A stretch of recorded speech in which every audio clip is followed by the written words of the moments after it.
So this time we're going to do something a bit different. Yes, explain to me. Help me understand and get a picture of it. Remember you did... Oh boy. Remember when you did the first listen of Purple Rain? I guess Prince was the one that made me think of Queens. Uh-huh. Personality-wise. Yeah. Do you remember what you said about the guitar solo? I guess I said something about it wasn't Brian May. It wasn't Brian May, exactly. And you said that you kind of wished for Brian May's guitar, okay? Yeah. All right. So what we will do, you will not read first. Okay. You will listen first. And this is going to be a cover of Purple Rain. Mm-hmm. You don't know the one who sings, the singer. You don't know yet, although it's a big voice. Okay.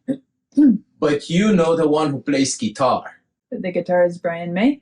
Did I say that the guitar is Brian May? No. I didn't say. Okay. So I just said, let's see if you recognize. I see. I didn't say the guitar is Brian May. I just said. Okay. So maybe it is, maybe it isn't. Maybe it is, maybe it isn't, right? Okay. I'm very curious, and I'm sure everybody's curious to see if you'll recognize the guitar. Okay. Hi, everyone. Today, I have a bit of a different project in front of me. Vlad has just kind of given me a rundown of how it is, and he's sitting behind the camera with a twinkle in his eye. So here's what I know. Well, not too long ago, I listened to Prince for the first time, and the song was Purple Rain. And something about that first listen gave Vlad this idea. So today it's going to be a cover of Purple Rain. I don't know the artist yet. I don't know the band. And he's not going to let me read ahead of time. He says it's about the voice and the guitar. Of course, I'm not going to pay very close attention to the lyrics because I've already done that. So the attention is on the voice and the guitar. And that's about all there is that I know. And he's kind of on the edge of his seat back there. And he wants me to say if I'm able to guess who the guitarist is, because he says, I have not heard the singer, but I have somewhere heard the guitarist in this whole journey of mine. And he wants to know if I will recognize it. So that's the game that we're playing this morning as I listen to a cover of Purple Rain. That's because you wished for Brian May's guitar when you listened to Purple Rain. I see. So is this going to be Brian May's guitar? Is this going to be some other guitarist that, let's see, what other guitarists do I know really well by now? I guess there's Jimi Hendrix that I can probably pick out his sound sometimes at least. I've heard Beatles guitar stuff, but I guess that's a bit too early for this.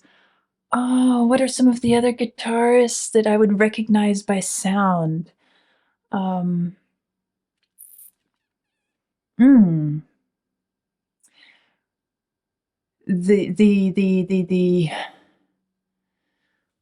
oh, what is the band?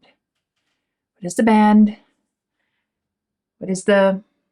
I mentioned it just recently. I can hear it. It's Firth of Fifth, Genesis Firth of Fifth. I remember the guitar sound in there as well. So there are certain guitarists or certain songs where the guitar has made an impression on me. And now I have to figure out. But it's more, it's about the signature. Which is specific to that artist. Okay, well. Okay.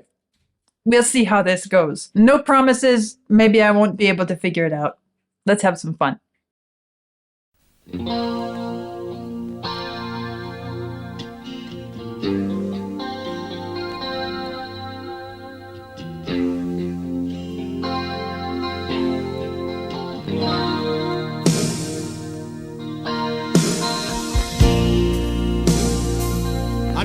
cause you any sorrow.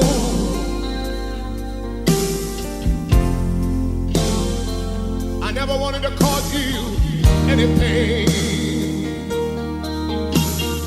I have to say, I do like the voice. I only wanted to one time see you laughing. I only wanna see you laughing in the purple rain. Purple rain, purple rain.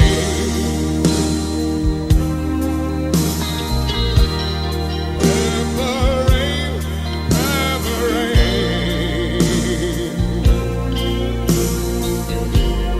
Purple rain, purple rain.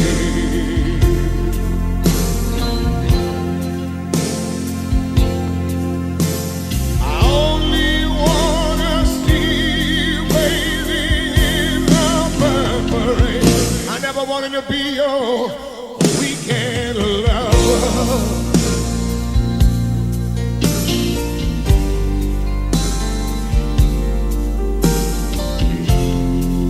I only wanted to be some kind of friend. Darling, I would never steal you from another. Yes, it's such a shame our friendship had to end. A purple rain, purple rain.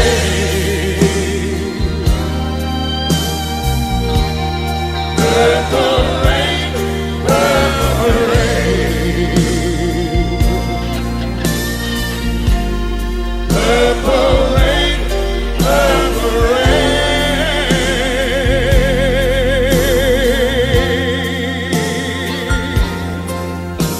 I only wanna see you bathing in the purple rain.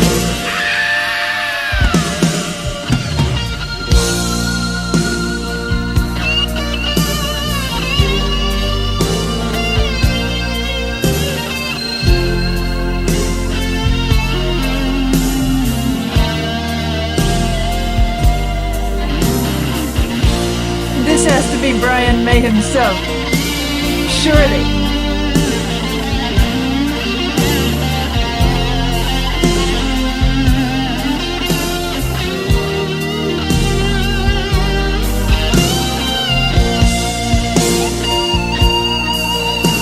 It's there, it's there, it's there.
it's not Brian May, I have no clue who it is. Something about this guitar sounds like the guitar that it's the passion, it's the melody, it's the lyricism that makes me think of Brian May. Am I right or am I wrong? Well, fair enough, because Queen went in so many different directions. Brian May went in so many different. I mean, you heard Hammer to Fall, which is hard, and then no, you I'm heard not thinking of Bijou, style. I'm then- thinking of sound. Well, Am I wrong or am I right? okay. Now let's read. This scares me. He's not looking very promising in his expression. Maybe I've missed it after all. Oh man, I missed it! Ah! Shame. Sir Thomas Jones Woodward is a Welsh singer. Huh. I said I liked the voice. Actually, I didn't think of Welsh. You know what I thought of? I thought the whole piece had a little bit of an Italian flavor. Music style-wise. I wouldn't call it operatic. There's something about the Italian flair that it just came to mind as I was listening. I was wrong. This is not Brian May. My apologies to David Gilmour. I missed it. His career began with a string of top 10 hits in the 1960s, and he has since toured regularly, with appearances in Las Vegas from 1967 to 2011. His voice has been described by AllMusic as a full-throated, robust baritone. It is. In 2008, the New York Times called him a musical shapeshifter who could slide from soulful rasp to pop croon with a voice as husky as it was pretty. As husky as it was interesting. He has sold over 100 million records with 36 top 40 hits in the UK and 19 in the US. He received a Grammy Award for Best New Artist in 1966, an MTV Video Music Award in 1989, and 2 Brit Awards, Best British Male in 2000 and Outstanding Contribution to Music in 2003. He received an OBE in 1998 and was knighted by Queen Elizabeth II in 2006 for services to music. I feel like I want to hear some more of his voice and his music because I liked it. Back in 1992, British broadcaster ITV gave Tom Jones his own TV show. The Welsh star had been there before with This Is Tom Jones, running from 1969 to 1971 on US network ABC. Over the course of 6 episodes, Jones explored pop, gospel, soul, country, Celtic music, and rhythm and blues, with guests like Stevie Wonder, Daryl Hall, Al Jarreau, Joe Cocker, and EMF on hand to enliven proceedings. The highlight of the series may have arrived on June 13, 1992, during the episode devoted to gospel, when Pink Floyd guitarist David Gilmour joined Jones on stage for a version of Prince's epochal Purple Rain. Gilmour makes the solo his own while retaining the spirit of Prince's original, replacing the diminutive Minneapolitan explosive work with something no less grand in scale, but perhaps more refined, more English, more Floydian. Well, let me back up to what I was thinking as I was listening to this guitar. I had Brian May stuck in my mind. That's the problem. But there's another thought that came to me, and it should have stopped my train of thought. And that is that some of the guitar figures, not the tone, but the figures were very much like the solo figures I have heard in Pink Floyd's The Wall. Why didn't I go towards that? Maybe I haven't heard enough of Pink Floyd's broad musical output to really associate Gilmour's sound with outside of a certain album, perhaps. That could be a weak area that I need to explore further. Somehow, the lyricism, all of that, as I said, made me go towards Brian May. But those descending lines, he has a certain figure, da da bum bum bum, which he uses a lot. It comes up in the wall a lot, and I heard it here as well. And I thought, okay, this has to be Brian May on the guitar, but he's playing with this figure that I have heard Gilmour use in The Wall. There's my thought process. Obviously, I failed the test. So that was Tom Jones and David Gilmour doing Prince's Purple Rain. It's not part of a great covers weekend, but I feel like this cover could qualify as a great cover somehow. It's the voice and that fabulous guitar and the style. It's different from Prince's style. Prince was more this ball of energy that's just sizzling here. But Tom Jones, as I said, even though he's Welsh, even though you all know I have a liking for a lot of Welsh musicians, something about Wales being the land of song seems to breed some fabulous musicians from that part of the world.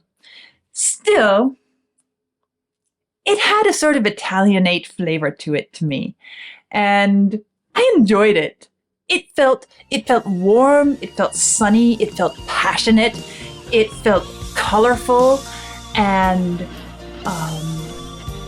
no, it wasn't an operatic voice, but it had enough of that Italianate flair to it that it really resonated and had a ring that I enjoyed a lot. So I need to hear some more Tom Jones. And I need to hear David Gilmour in a context outside of The Wall. Maybe I'll start connecting the dots a bit quicker next time. That was fun. I'll see you all soon.